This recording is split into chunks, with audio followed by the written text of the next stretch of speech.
ko'rmoqchi bo'lgan darsimiz dog'lama banshira. Bundan yetarlik materiallarni biz oldi bilan shu say kavusni pakiz aqlab tayyorlab olamiz.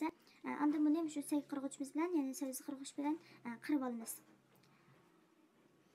Inchik qirib olsak bo'ldi va xuddi say qilgan bilan o'xshash. Bu qiymiz uchun buni qirib bo'lgandan keyin ustiga oz miqdorda tuz sepib birdan qo'yib qo'yamiz. Andan shu ozroq savizni qirib ushoqlab tayyorlaymiz. Andan muvofiq miqdorda go'sht tayyorlaymiz yoki beliq go'sht ishlatsak ham bo'ldi. Andan say kavusni ushoqlab to'g'raymiz. Andan suyini pakiz siqib etamiz. Buningga oz miqdorda, ya'ni yoqtirsanglar ko'proq salsang ham bo'ldi. Quyruq may solib yaxshi aralashtiramiz. Bularni aralashtirib olgandan keyin andan shu bayat to'g'rab tayyorlab olgan barliq go'sht va ko'ktatlarimizning hammani silib qo'limiz bilan bejib qiyma tayyorlaymiz. Andan o'zimiz yoqtirgan do'r darmaklarini silib birdan mavjud aralashtirib olsak bo'ldi. Mana bu shu beliq go'shti bir qadar tez pishirgan bo'lg'achqa men beliq go'shti ishlatdim. Bunga kal go'sht ishlatish bo'lmaydi. Kal go'sht sal tezroq pishiramasmi? Qo'y go'shtini ushoq chanab ishlatsanglar bo'ldi. Andan baya degan kerak miqdorda o'zimiz yoqtirgan do'r darmaklarni solamiz. Masalan, zanjibil, xojo, qarmuch, aqmuch, zira, tuz degandek.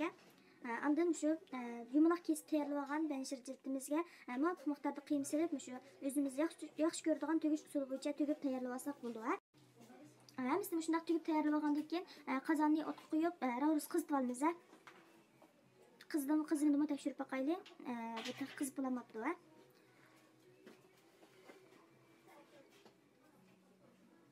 Qaranglar, mana shu holat kelsa andan qizigan bo'ldi. Shu sut emtib baqsak, bu ayziq-mayziq qachsa qizigan holatda bo'lgan bo'ldi. Endi biz muvofiq miqdorda may qo'yib, ya'ni buni qizitamiz, mayni.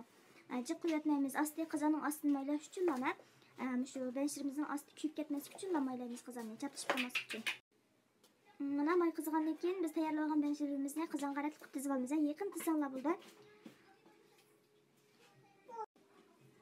Mana hammasini tizib oldik.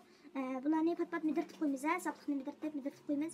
Andan cho'risini pat-pat maylab, may temtib qo'yamiz. Bo'lmasa osti kuyib ketib qoldi, may qolmay qolsa. Bakcha quyib yassak bo'lmaydi. Shu ozroq qo'ysak bo'ldi. Andan osti qizargandek bo'lganda ozroq suv quyib, 2-3 minut dimlab andan iste'mol qilsak bo'ldi.